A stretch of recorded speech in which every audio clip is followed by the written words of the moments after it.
To hot and taste. இன்றைக்கி நம்மளோட கிச்சனில் ரொம்ப ஹெல்த்தியான ஒரு டீ டைம் ஸ்நாக் ரெசிபி தான் நம்ம பார்க்க போகிறோம். கற்பூரவள்ளி இலை பயன்படுத்தி நம்ம இன்றைக்கி பஜ்ஜி பண்ண போகிறோம் ஃப்ரெண்ட்ஸ். இப்போ நம்ம பஜ்ஜிக்கு தேவையான கற்பூரவள்ளி இலை நம்ம பறிச்சுட்டு வந்துடலாம். 2 days கழித்து இன்றைக்கி தான் வெயில் வந்திருக்கு எங்கள் ஊரில்.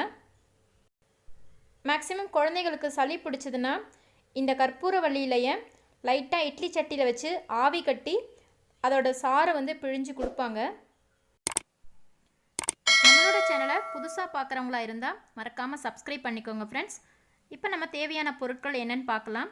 கற்பூரவள்ளி இலை, கடலை மாவு, அதோட 1 டீஸ்பூன் அளவுக்கு காஷ்மீரி மிளகாய்த்தூள், 1 டேபிள் ஸ்பூன் அரிசி மாவு, தேவையான அளவு உப்பு. இப்போ நம்ம எப்படி பண்ணுறதுன்னு பார்க்கலாம். ஒரு மிக்சிங் பவுலில் கடலை மாவு 1/2 கப் சேர்த்துக்கலாம் ஃப்ரெண்ட்ஸ். அதோட நம்ம எடுத்துருக்கிற பொருள் ஒன்று ஒன்றா ஆட் பண்ணிக்கலாம். காஷ்மீரி மிளகாய்த்தூள் 1 டீஸ்பூன், 1/2 டீஸ்பூன் உப்பு சேர்த்துருக்கிறேன்.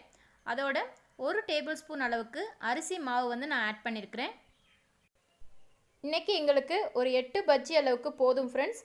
அதனால் இந்த மெஷர்மெண்ட் நான் எடுத்துருக்கிறேன். இப்போ நமக்கு தேவையான அளவு தண்ணி சேர்த்து இட்லி மாவு பதத்துக்கு நம்ம நல்லா கரைச்சி எடுத்துக்கலாம். இப்போ நமக்கு பஜ்ஜிக்கு தேவையான மாவு ரெடி ஆகிடுச்சு. ஒரு பேனில் பொரிக்கிறதுக்கு தேவையான அளவுக்கு ஆயில் சேர்த்துக்கலாம். எண்ணெய் நல்லா சூடேறினதும் நம்ம எடுத்து வச்சுருக்கிற கற்பூரவள்ளி இலையை ஒன்றா டிப் பண்ணி நம்ம ஆயிலில் சேர்த்து பொரிச்சிட வேண்டியதான். ஒரு கடாயில் தேவையான அளவு எண்ணெய் சேர்த்துக்கலாம். இப்போ நம்ம ஒன்றா நம்மளோட பஜ்ஜியை நம்ம போட்டுடலாம். இலை ஷேப்பில் இருக்கிறதுனால நம்மளோட பஜ்ஜியும் அதே மாதிரி ஷேப்பில் கிடைக்கும். குழந்தைங்களுக்கு சளி இருமல் அதிகமாக இருக்கிற டைமில் நீங்கள் இந்த மாதிரி கற்பூரவள்ளி இலையில் பஜ்ஜி பண்ணி கொடுத்தீங்கன்னா 2 in 1 பர்பஸாக இருக்கும் ஃப்ரெண்ட்ஸ். ரொம்ப ஹெல்த்தியான டீ டைம் ஸ்நாக்ஸ் நமக்கு ரெடி ஆகிடுச்சு. நீங்களும் ட்ரை பண்ணி பார்த்துட்டு உங்களோட கமெண்ட்ஸை போஸ்ட் பண்ணுங்கள் ஃப்ரெண்ட்ஸ். அட்லீஸ்ட் வீடியோவை ஒரு 2 minutes வாட்ச் பண்ணி உங்களோட கமெண்ட்ஸை போஸ்ட் பண்ணுங்கள்.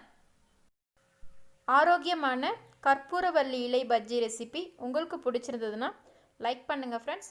உங்களோட ஃப்ரெண்ட்ஸ்க்கும் ரிலேட்டிவ்ஸ்க்கும் ஷேர் பண்ணுங்கள். Thank you.